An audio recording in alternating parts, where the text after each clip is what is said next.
B Ed admission 2026-27 तर ज्याही विद्यार्थ्यांनी CET दिलेली असेल तर ते विद्यार्थी बी एडसाठी ॲडमिशन घेऊ शकते। तर विद्यार्थी नोंदणी कधी सुरू होणार, म्हणजे कॅप राऊंड रजिस्ट्रेशन विद्यार्थ्यांना कधी करायचे या संदर्भात संपूर्ण अपडेट आपण या व्हिडिओमध्ये बघणार आहे। तर बघू शकता बी एड ॲडमिशन म्हणजे ज्याही साईटवर आपल्याला कॅप राऊंडचे फॉर्म भरायचे आहे ती साईट सुरू झालेली आहे। बघू शकता साईटसुद्धा उपलब्ध करून दिलेली आहे। आता ही जी साईट आहे ही तुम्हाला व्हिडिओच्या डिस्क्रिप्शनमध्ये देण्यात येणार, जेणेकरून विद्यार्थी directly B Ed CET admission 2026-27च्या साईटवर येऊन जाणार।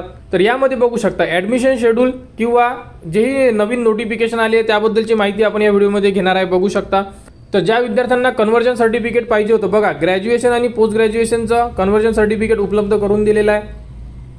त्यानंतर 10वी आणि 12वीचे जे मल्टिपल अटेम्प्टमध्ये ज्यांनीही 10वी पास केलेली आहे 12वी पास केलेली आहे त्यांचे कन्व्हर्जन सर्टिफिकेट, आणि जेही विद्यार्थी CBSE किंवा अदर बोर्डमध्ये असेल महाराष्ट्र स्टेट बोर्ड सोडून त्यांच्यासाठी सुद्धा कन्व्हर्जन सर्टिफिकेट दिलेलं आहे। आणि यामध्ये आता कॉलेज नोंदणी सुरू झालेली आहे याबद्दलचं एक परिपत्रकसुद्धा उपलब्ध करून दिलेलं आहे।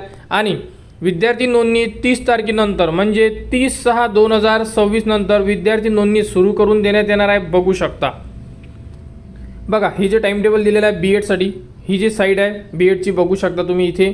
त्यानंतर 18/6 ते 30/6 बघा 30/6पर्यंत कॉलेज नोंदणी आहे, म्हणजे जेवढेही बी एडचे कॉलेज असेल गव्हर्नमेंट असो की प्रायव्हेट असो संपूर्ण कॉलेजला नोंदणी करून घ्यायचे अगोदर बी एडच्या साईटवर, ठीक आहे। म्हणजे आपल्याला ज्याही जागा वगैरे असेल ह्या ऑलरेडी आता जे रजिस्ट्रेशन करणार कॉलेजवाले आपल्याला काही करायचं नाही आहे, म्हणजे यामध्ये स्टुडंट काही करणार नाही, फक्त कॉलेजेस रजिस्ट्रेशन करणार। 30 तारखेनंतर विद्यार्थी नोंदणी सुरू करून देण्यात येणार आहे, ज्यामध्ये आपल्याला संपूर्ण आपला फॉर्म भरावा लागेल, डॉक्युमेंट्स अपलोड करावे लागेल आणि आपला फॉर्म व्हेरिफिकेशनला जाणार ऑनलाईनमध्ये।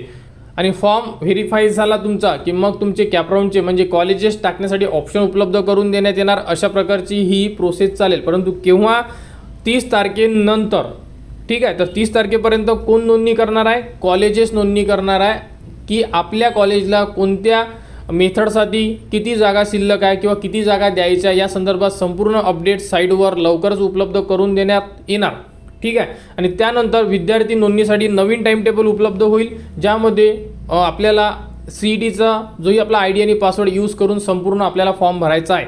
तर तुम्हाला संपूर्ण अपडेट आपल्या चॅनलवर देण्यात येणार।